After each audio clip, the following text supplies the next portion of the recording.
This is पुरूज अनुध्रिया। आज हम start करने वाले हैं क्लास 6 साइंस एनसीईआरटी का चैप्टर नंबर 6।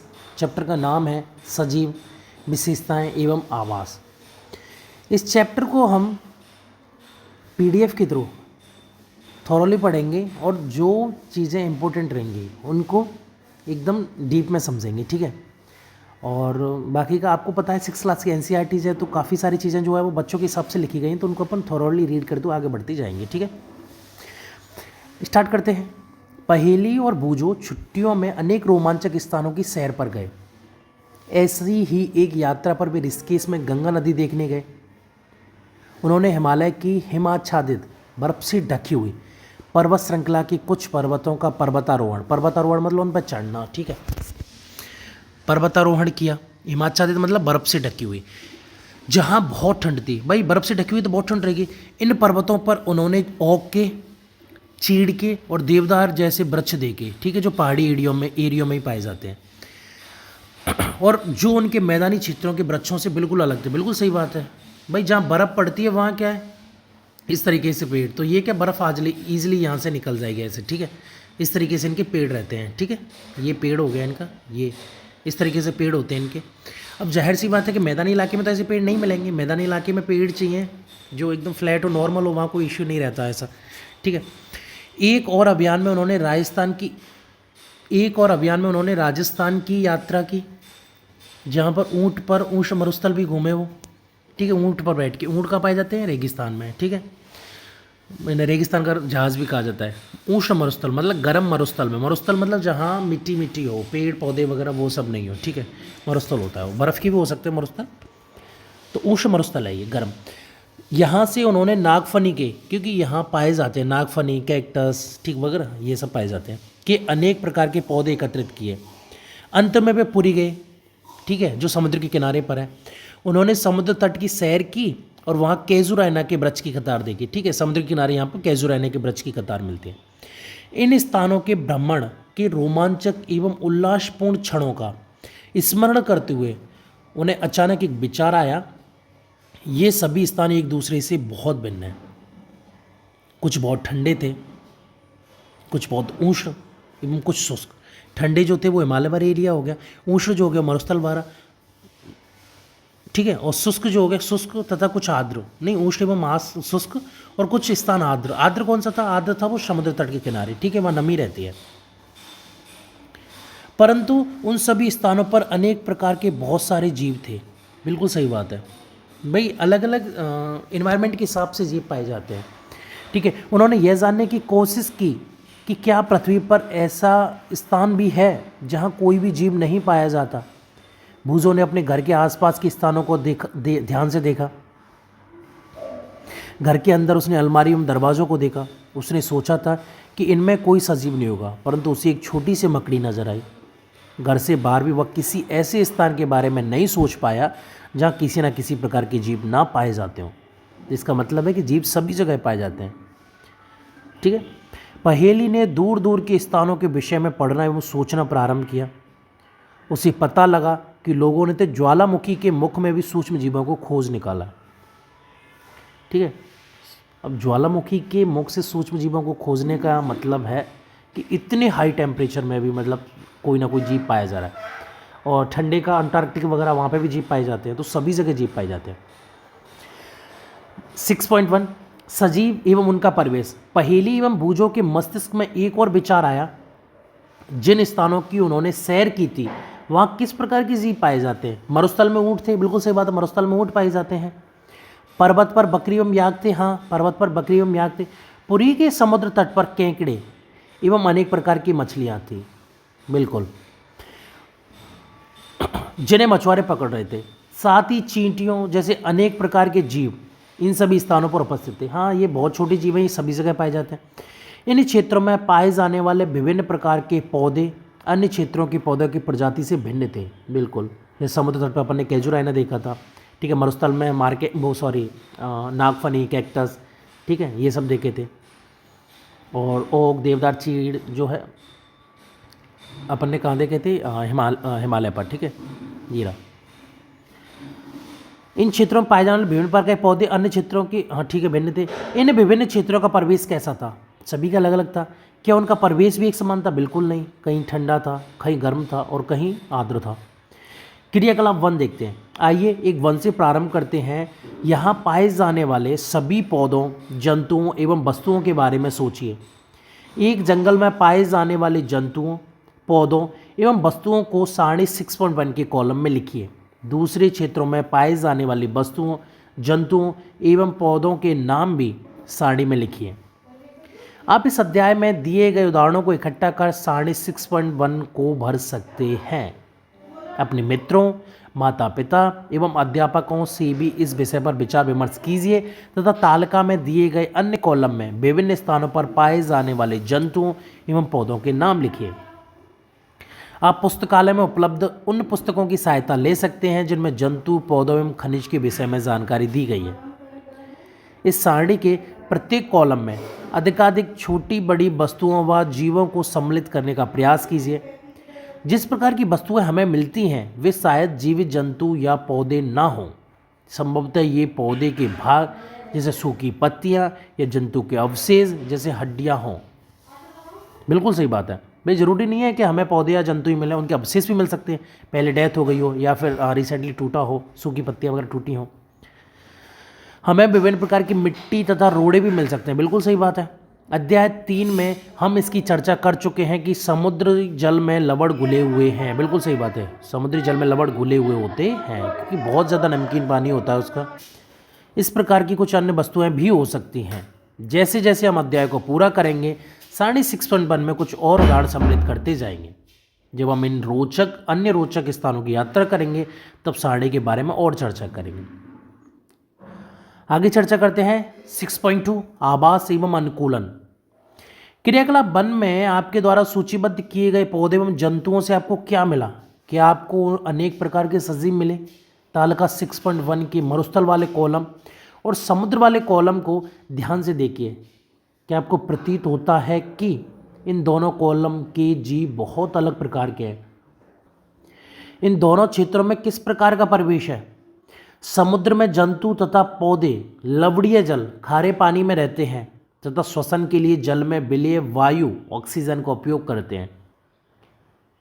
ठीक है, समुद्र में जो जीव होते हैं वो क्या करते हैं भाई, जो पानी में घुली रहेगी ऑक्सीजन उसी को उपयोग में लेंगे वो।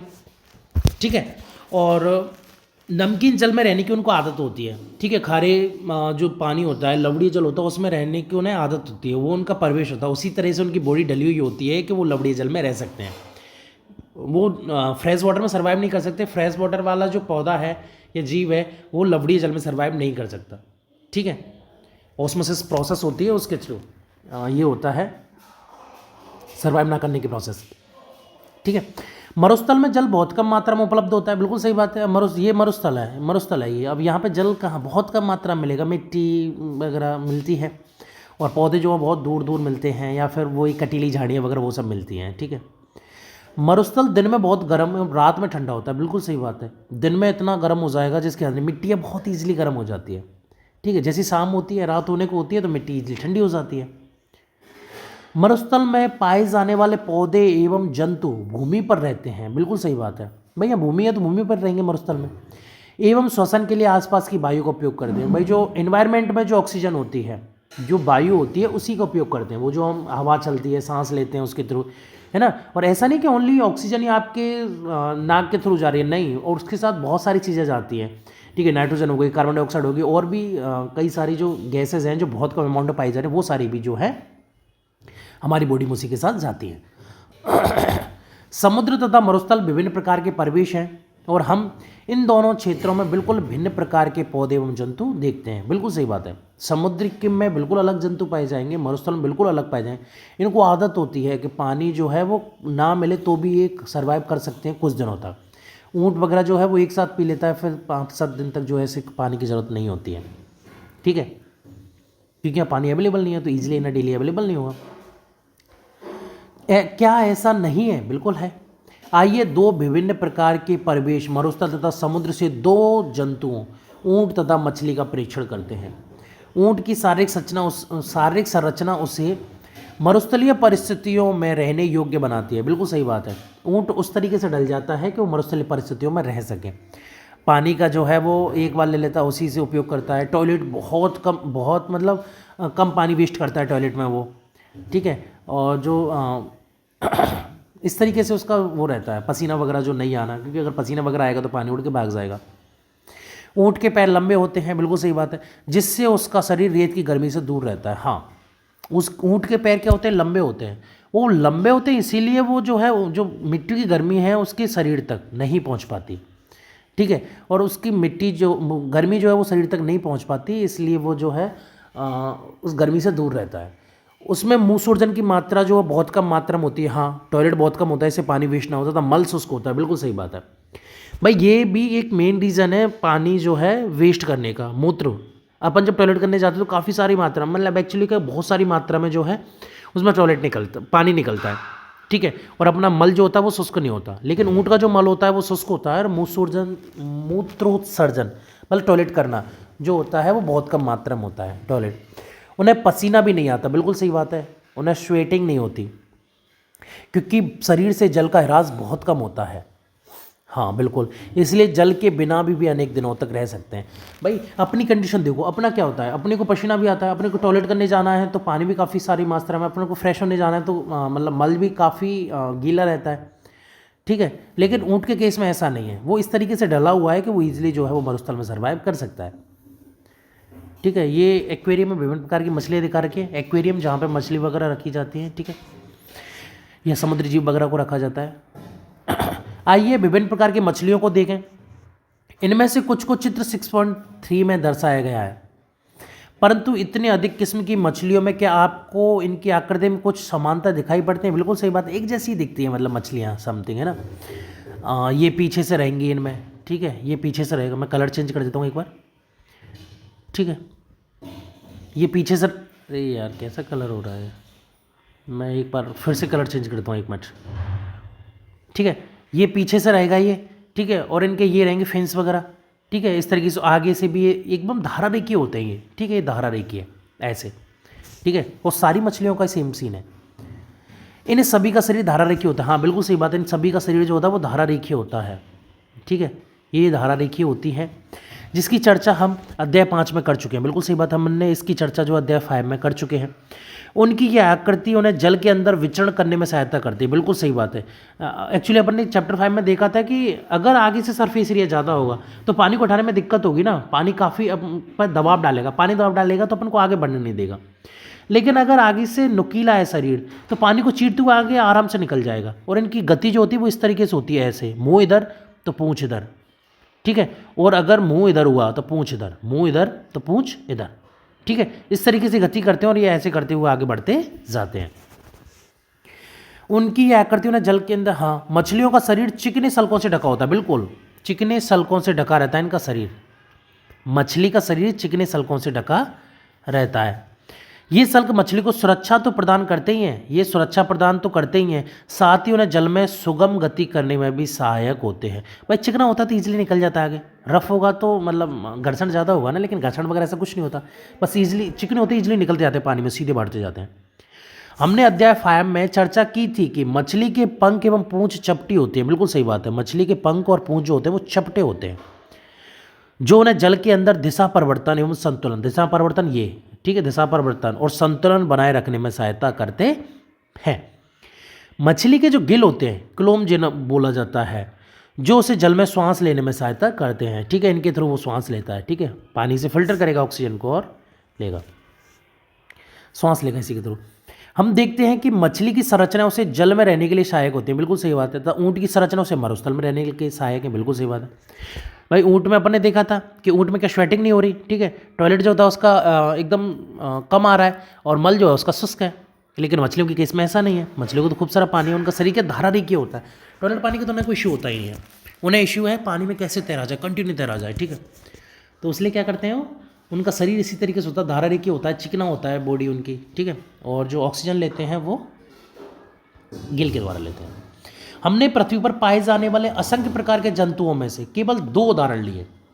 हम देखते हैं कि सजीवों की इन सभी किस्मों में ऐसी कुछ विशिष्ट संरचनाएं होती हैं जो उन्हें अपने परिवेश में रहने योग्य बनाती हैं। बिल्कुल सही बात है।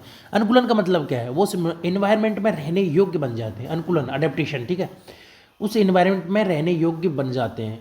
उस इन्वायरमेंट को जो ज़रूरत होती है उसके हिसाब से अपने शरीर को चेंज कर लेते हैं, क्योंकि इन्वायरमेंट तो चेंज होगा नहीं, अपने को ही चेंज होना होगा, ठीक है। तो वो चेंज कर लेते हैं जिसमें वे प्राय पाए जाते हैं। हाँ ठीक है, उसी हिसाब से वो चेंज कर लेते हैं। जिन विशिष्ट संरचनाओं अथवा स्वभाव की उपस्थिति किसी पौधे अथवा जंतु को उसके परिवेश में रहने योग्य बनाती है उससे अनुकूलन कहा जाता है। बिल्कुल सही बात है भाई। जो एनवायरनमेंट है, एनवायरनमेंट को हम नहीं बदल सकते, लेकिन हमें अपने आप को बदलना होगा। तो हम अपने आप को जिस प्रकार बदलते हैं उस माहौल में रहने के लिए, उस एनवायरनमेंट में रहने के लिए, वो अनुकूलन कहलाता है। विभिन्न जंतु विभिन्न परिवेश के प्रति अलग रूप से अनुकूलित होते हैं। सही बात है, पानी वाला अलग रहेगा, मरुस्थल वाला अलग रहेंगे, ठीक है। इस तरीके से भाई गर्म स्थान में अलग अनुकूलित, ठंडे स्थान में अलग, ठीक है, पानी वाले स्थान में अलग, तो वो अलग अलग अनुकूलित होते हैं। किसी सजीव का वह स्थान जिसमें वह रहता है आवास कहलाता है। बिल्कुल, हैबिटेट, जहां वो रहता है वो उसका आवास होता है, ठीक है। अपने भोजन, वायु, शरण स्थल, भोजन मतलब भोजन, हवा, शरण स्थल मतलब आवास, एवं अन्य आवश्यकताओं के लिए जीव अपने आवास पर निर्भर रहते हैं। भाई जीव जो है वो इन सभी आवश्यकताओं के लिए वातावरण पर या अन्य चीज़ों पर जो है वो आश्रित है। रहने के लिए आश्रय चाहिए, वो एनवायरनमेंट देगा, नेचर देगा, ठीक है। वायु हमें नेचर देगी, भोजन हमें नेचर देगा। भोजन हमें अंदर से थोड़ी बनता है, भोजन हमें मिलता है ना नेचर के थ्रू। आवास का अर्थ है वास स्थान, एक घर। बिल्कुल, आवास किस स्थान है? हैबिटेट, एक घर जहां वो रहते हैं।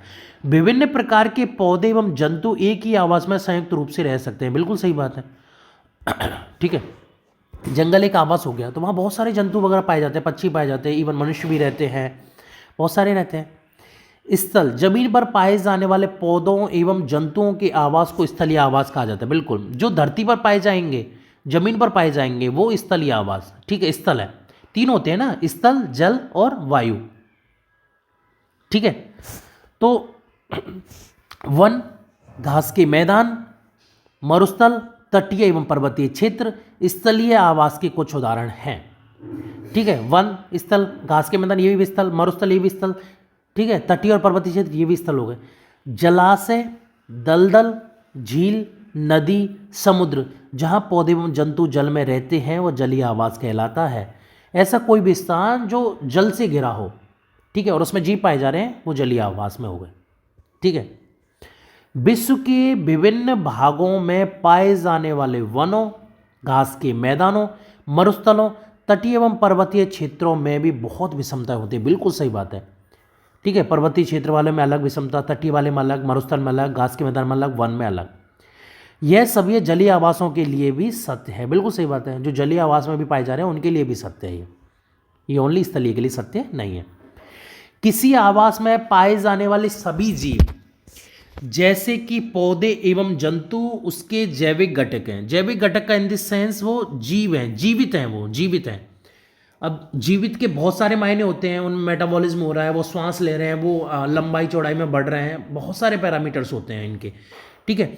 तो वो जैविक घटक हैं। अब ये मत बोलना पेड़ पौधे तो मतलब हिलते डुलते हैं नहीं, लेकिन और काम तो करते हैं ना, हिलते डुलते नहीं है, चलते नहीं है, तो इसका मतलब क्या? श्वास लेते हैं वो, ठीक है। पौधे श्वास ले रहे हैं, लंबाई में बढ़ रहे हैं, ठीक है, मेटाबॉलिज्म हो रहा है, उसमें बहुत सारी प्रोसेस होती हैं। तो जीव की एक वो नहीं है, काफ़ी सारे पैरामीटर्स होते हैं कि ये जीव है। चट्टान, मिट्टी, वायु एवं जल अनेक निर्जीव वस्तु हैं, ठीक है। ये निर्जीव हो गए। जैसे चट्टान की अगर कोई बोलोगे कि चट्टान तो बढ़ रही है, ठीक है, लेकिन चट्टान में मेटाबॉलिज्म नहीं हो रहा ना, चट्टान में श्वास नहीं ले रही, ठीक है, तो चट्टान में और सारी चीज़ें नहीं हो रही, तो और सारे पैरामीटर नहीं, तो ये अजैविक घटक हो गए, मतलब निर्जीव, ठीक, इनमें कोई जीवन नहीं है। सूर्य का प्रकाश एवं ऊष्मा भी परिवेश के अजैविक घटक है। हाँ, ये सूर्य का प्रकाश जो होता है एवं ऊष्मा, ये परिवेश के अजैविक घटक हैं, ये भी अजैविक घटक है, इनमें भी कोई जीवन नहीं होता है। जीवन के मतलब इनमें सेल्फ में कोई जीवन नहीं होता, ठीक है, बनाए इसके तो जीवन संभव ही नहीं है, लेकिन सेल्फ में कोई जीवन नहीं है, प्रकाश में कोई जीवन नहीं है। हम जानते हैं कि कुछ पौधे बीजों से उगते हैं। आइए बीज के अंकुरण से नए पौधे बनने की प्रक्रिया में कुछ अजैव कारकों की भूमिका का अध्ययन करें। पहले अपन ये देख लेते हैं, ये वाला, ठीक है। अपने परिवेश में होने वाले परिवर्तनों के साथ सामंजस्य स्थापित करने के लिए कुछ जीवों में थोड़े समय के लिए परिवर्तन हो सकते हैं। थोड़े समय का इन दी सेंस, चलो ये आगे दे ही रखा है, मैं बाद में समझाऊंगा इसके लिए। उदाहरण के लिए यदि हम मैदानी क्षेत्र में रहते हैं और अचानक ही ऊंचे पर्वतीय क्षेत्रों में चले जाएं तो हमें कुछ दिनों तक श्वास लेने एवं शारीरिक व्यायाम में असुविधा हो सकती है। पहाड़ पर हमें तीव्र गति से श्वास लेना पड़ता है। कुछ दिनों बाद हमारा शरीर पर्वतीय क्षेत्र के वातावरण के प्रति अपने आप को ढाल लेता है तथा हमें श्वास लेने में कोई परेशानी नहीं होती। अल्प अवधि में किसी एक जीव के शरीर में होने वाले ये छोटे छोटे परिवर्तन पर्यानुकूलन के अंतर्गत आते हैं। ये अनुकूलन नहीं है, पर्यावरण के प्रति अनुकूलन के अंतर्गत आते हैं। यह परिवर्तन हजारों वर्षों में हुए अनुकूलन से भिन्न है। बिल्कुल सही बात है। एक्चुअली क्या हुआ कि अगर हम मैदानी इलाके में रह रहे हैं और हम अचानक से पर्वतीय इलाके जैसे कि हिमालय वगैरह के इलाके में जाते हैं, वहाँ ऊँचे जाते तो क्या होगा कि हमें सांस वगैरह लेने में दिक्कत आएगी, बेचैनी होगी, ठीक है, ये सारी चीज़ें होगी, हमारा जी मचलाएगा, बेचैनी हो रही है और सांस लेने में दिक्कत हो रही है। लेकिन जैसे ही हमें थोड़ा टाइम हो जाएगा वहाँ पे, तो हम वहाँ की सांस लेने में कोई इशू नहीं रहेगी, बेचैनी वगैरह भी नहीं होगी। तो वहाँ के इन्वायरमेंट से अपन जो है वो हैबिचुअल हो जाएंगे, ठीक है, थोड़ी टाइम के लिए। फिर अपन जब वापस आएंगे तो यहाँ के लिए हैबिचुअल हो जाएंगे, फिर दोबारा से अपन जाएंगे ना, फिर दोबारा से सेम इशू रहेगा, ये बार बार रहेगा। ये पर्यावरण के प्रति अनुकूलन है, ये अनुकूलन नहीं है। दिस इज़ नॉट अडेप्टेशन, ठीक है, इन्वायरमेंटल अडेप्टेशन है ये। तो ये रहता है, ठीक है, ये हमेशा रहेगी जब आप ऊंचे स्थानों पर जाओगे, क्योंकि वहाँ सांस वगैरह वो ऑक्सीजन की मात्रा कम होती है थोड़ी, तो हम जल्दी जल्दी ऑक्सीजन लेंगे अपनी पूर्ति करने के लिए, ठीक है। जैसे ऊपर जाते जाएंगे तो ऑक्सीजन की मात्रा कम होती जाएगी ना, तो हमें जल्दी जल्दी सांस लेने की पड़ेगी, क्योंकि हमारे मेटाबॉलिज्म जो है वो मैदानी इलाके के लिए अनुकूलित है। चलिए क्रियाकलाप 2 देखते हैं। अध्याय 4 में किए गए क्रियाकलाप 7 का स्मरण कीजिए। इस क्रियाकलाप में चने और मक्का के बीज से अंकुर निकल जाता है, अर्थात वे अंकुरित हो जाते हैं। यह बीज से एक नए पौधे का प्रारंभ है। मतलब ये कह रहा है कि अपने चना लिया या मक्का लिया, अंकुरित जब करेंगे ना इनको, तो इसमें से क्या है कि कुछ अंकुर निकलेंगे, ठीक है, एक प्रवर्ध निकलेंगे, व्हाइट कलर का निकलता है ये प्रवर्ध। तो ये क्या है, ये बीज से एक नए पौधे का प्रारंभ है। मूंग के कुछ सूखे बीजों को एकत्रित कीजिए, कुछ बीजों के एक ढेर को अलग रख दें, तो शेष को एक दिन के लिए पानी में भिगोने के लिए रख दें। ये घर सभी के घरों में होता है, जो अंकुरित दाल वगैरह खाते हैं, अंकुरित चने वगैरह खाते हैं, तो उसमें क्या होता है, रात को गला देते हैं अपन, ठीक है, और सुबह देखते हैं कि सुबह क्या होता है कि वो फूल जाते हैं थोड़े से और मतलब सॉफ्ट हो जाते हैं, है ना। अगर उनमें अंकुरण नहीं निकल रहा है तो भी क्या होगा, आप पूरे दिन के लिए नेक्स्ट डे के लिए रख दीजिए, तो आपको अंकुरण जो है वो दिख जाएगा, ठीक है, वाइट कलर के प्रवर्ध दिख जाएंगे। भीगे हुए बीजों को 4 हिस्सों में बांट दीजिए, उसमें से एक हिस्से को 3-4 दिन के लिए पूरी तरह पानी में डुबोकर रख दें। सूखे हुए बीजों को तथा पानी में पूरी तरह डूबे हुए बीजों को बिल्कुल ना हिलाएं। भीगे बीजों में से एक भाग को धूप वाले कमरे में, दूसरे भाग को पूरे अंधेरे क्षेत्र में रख दें, जैसे कि अलमीरा वगैरह जिसमें धूप नहीं आती हो। अंतिम भाग को बहुत ही ठंडे वातावरण में रख दें, जैसे कि रेफ्रिजरेटर, या उनके चारों ओर बर्फ लगा दें। इन तीनों भागों को प्रतिदिन जल में नम रखें, तो अधिक जल को निकाल दें। कुछ दिन बाद आप क्या देखेंगे, क्या सभी 5 भाग समान रूप से अंकुरित होते हैं? बिल्कुल नहीं। क्या प्रकाश से दूर रखे भाग या अत्यधिक ठंडे परिवेश में रखे भागों में अंकुरण की दर में कमी या कोई भी अंकुरण नहीं देखा गया? तो एक्चुअली क्या होता है, देखो मैं बताऊं, जब आप सूर्य के प्रकाश की उपस्थिति में या फिर नॉर्मल गर्मी वगैरह में रखेंगे तो उसमें अंकुरण जल्दी होगा।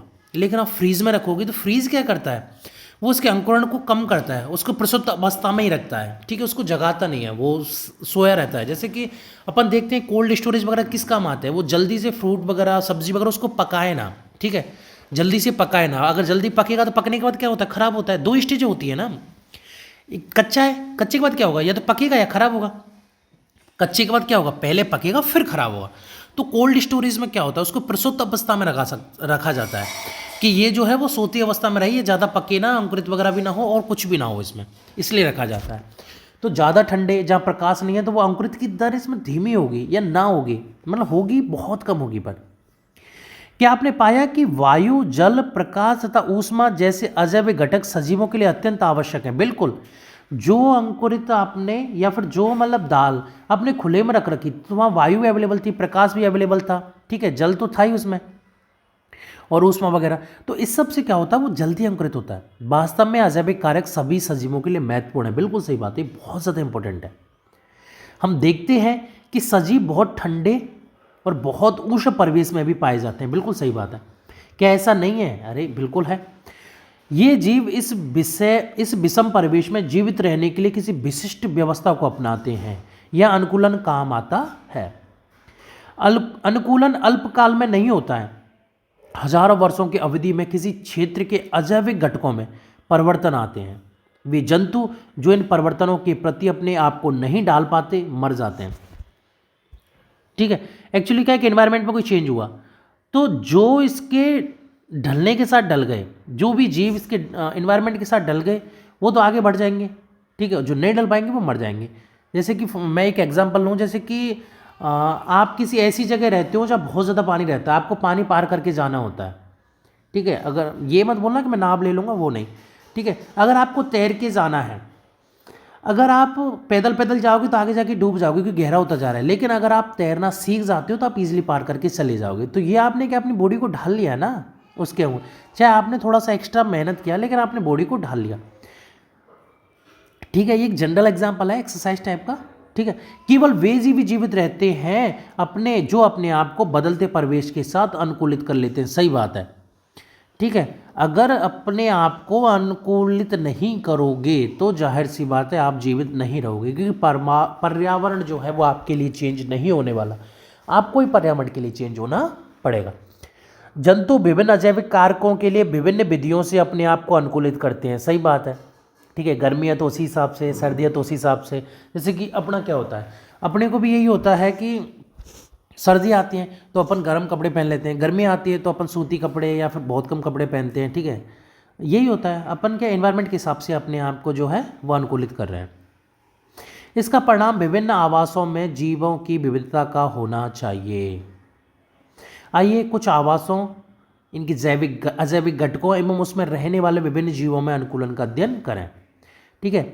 तो फिलहाल के लिए इतना ही। अगली चर्चा अपन अगली वीडियो में करेंगे। Okay, thank you.